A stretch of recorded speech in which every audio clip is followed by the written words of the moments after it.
Yooyaa akkam jirtu kabajamtoota hordoftoota keenyaa kun chaanalii keessan chaanalii fayyaa Dr. Nafyad official chaanalii suntiin mana keessan teessanii odeeffannoo fayyaa argattanidha.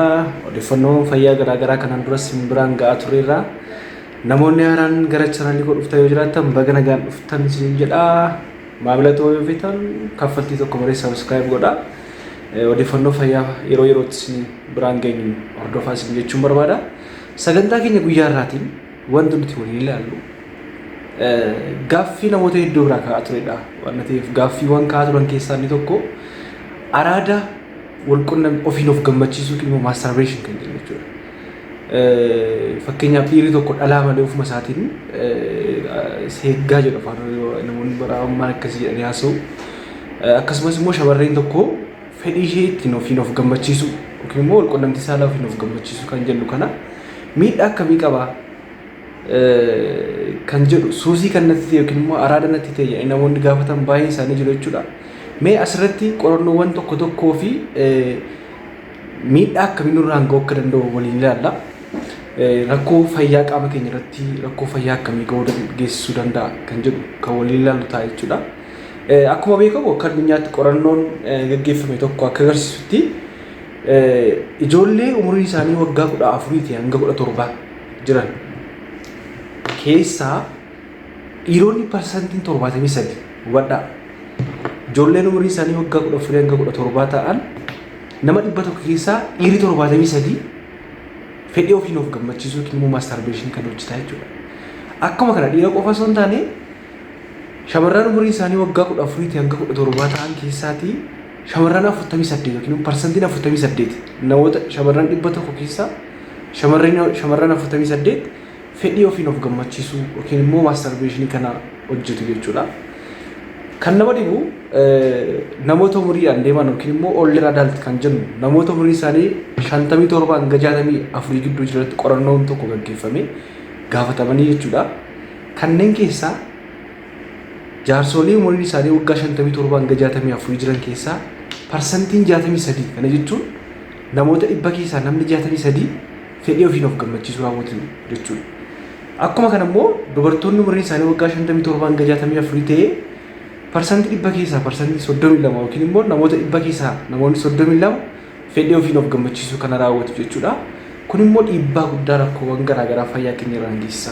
Mee rakkoo akkamii fayyaa keenya irraan geessisuu danda'a kan jedhu tokko lamaan ilaalla. Tokkoffaarratti rakkoonni geessisu tokko keessaa rakkoo ka'uu dhabuu qaama saalaa dhiiraa. Yeroo kana jennu fakkeenyaaf amma dhiirri tokko yookiin shamarreen kun dhiira laallata. Dhiirri tokko baay'inaan yeroo of gammachiisu masturbation ofii isaatiin of gammachiisutti gaafa walqunnamtii saalaa dubartii wajjin gochuuf ka'u qaamni saalaa isaa ka'uu dhiisuu danda'a jechuudha. Lammaffaan dakkoo dafanii dhangalaasu. Fakkeenyaaf amma dhiironni tokko tokko walqunnamtii saalaa rakkoo dafanii dhangalaasu kan jedhu viidiyoo tokko hojjedheen ture ilaaluu dandeessu. Daqiiqaa tokko gaditti namni tokko hin ganne yookiin immoo isparmii ofirraa dhangalaasa taanaan kun rakkoo dafanii dhangalaasu jedhama jechuudha. Kanaaf rakkoo daqiiqaa tokko gaditti dhangalaasu kanallee isaan mudachuu danda'a jechuudha. Inni kan biraa rakkoo narvii sammuu keenya wajjin narvii sammuu keenya irratti dhiibbaa guddaa geessisa jechuudha. Fedhiin ofiin of gammachiisu kuni narvii sammuu keenya irratti rakkoo guddaa waan geessisuuf eeggannaa gochuun baay'ee barbaachisaadha. Inni kan biraa dadhabbii hamaan akka namatti dhaga'amu gochuu dadhabuu of dadhabuu yeroo hojii deeman dadhabuu maaliif prootiiniidhaaf kaalsiyeemiin dhangala'aa keessa jiran yookiin immoo maashaan qaama keenyaa yommuu yeroo sanatti waan isaan baay'ee kottoonfatanii fi dhiiras ta'e shamarran prootiinii fi kaalsiyeemiin qaama isaanii keessa jiru yommuu dhuummoo dadhabbii hamaadhaaf saaxilamuu dandeenya jechuudha. Kanaaf tokko kanadha. Inni kan biraa rakkoo dhiphina sammuu yookiin immoo stresiidhaaf nama saaxilaa jedha.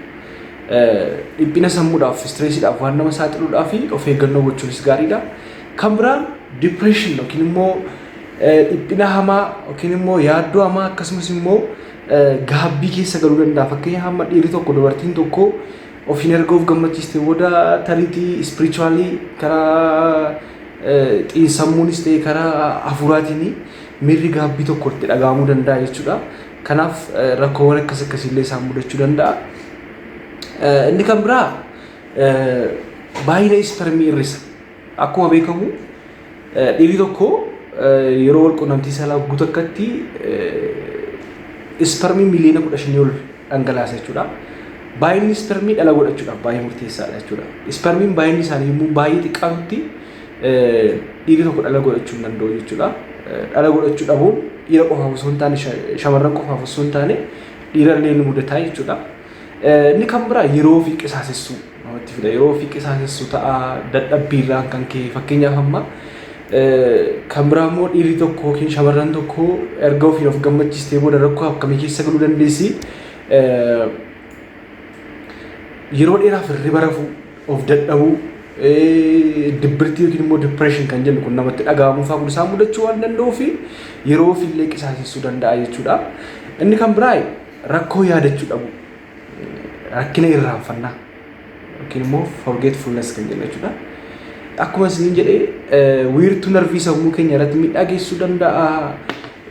Anniisaa qaama keenya waan miidhuu fi rakkoo waa yaadachuu dhabuuf illee saaxilamuu hin danda'amu jechuudha. Namni tokko waan tokko lafa kaa'ee irraanfachuu barumsallee sirriitti hordofuu dhabu wantoota kanneen saaxilamuu danda'a jechuudha.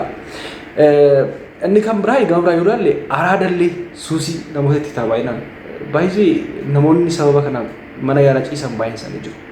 Anaanis keessaan namoonni qunnamaa turan baay'een isaanii jiru suusii nutti ta'e kan jedhan jechuudha. Kun immoo rakkoo garaagaraa rakkoo dhibee fayyaa garaagaraaf illee saaxiluu waan danda'uu fi yaaluun baay'ee ulfaataa ta'a jechuudha. Yommuu inni suusiidhaaf qabamutti yookiin immoo yommuu inni araada kanaan qabamutti yaaluudhaaf baay'ee ulfaataa ta'a waan ta'eef baay'ee of eeggannaa gochuun baay'ee barbaachisaadha kan jedhu tuqaa kana keessatti isiniif eeruun barbaada. Kanaaf wantoonni tokko tokko yaadonni tokko tokko jiru saayizii qaama saalaa guddisuuf kan jedhu yookiin immoo faayidaa xiqqoo muraasa qaba garuu miidhaa isaatu caala gaarii miti isin jechuun barbaada. Kanaaf taatee akkasiirraa of qusachuun baay'ee murteessaadha. Wantoota akkasiirraa faalii fi dhiirri tokko yookiin dhalaan tokko ofiishiin of gammachiistu yookiin immoo maastarbeet gooti taanaan rakkoon dhiira dhalaan tokko dhiira jaallachuu dhiisuu dandeessi yookiin immoo yeroo wal qunnamtii saalaatti miiratti gammaduu dhiisuu dandeessi. Dhiirri tokkos shamarranitti gammaduu dhiisuu danda'a amma ofiisaa of gammachiisanii jechuudha. Kanaaf of eeggannaa guddaa gochuun baay'ee barbaachisaadha. Miidhaa guddaa sammuu keenyarraan rakkoo xiinsammuu rakkoo qaamaa nurraan ga'uu danda'a. Rakkoo hafuuraalee nurraan ga'uu danda'a waan ta'eef wantoota kanarraa of eeggadhaan dhaamsa kootii baay'een isin jaalladhaa baay'een isin kabajaa sheer godhaa sabskiraayib godhaa namoota biraan nuuf ga'a ulfaadha.